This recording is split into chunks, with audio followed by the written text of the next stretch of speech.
41 anyos na lalaki sugatan matapos saksakin ng kainuman sa Tanawan City, Batangas. Tutukan yan sa report ni Denise Abante.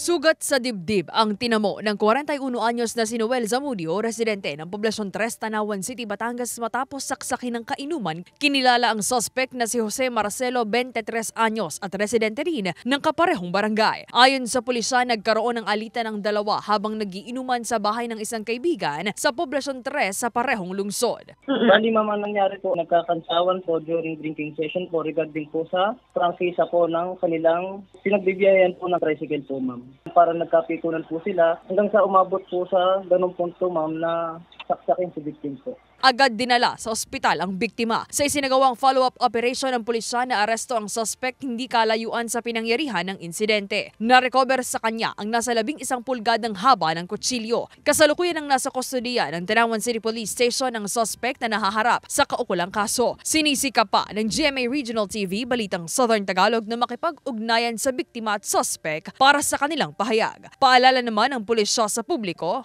Mag-ingat po tayo lalong-lalo na po sa mga ganyan drinking sessions.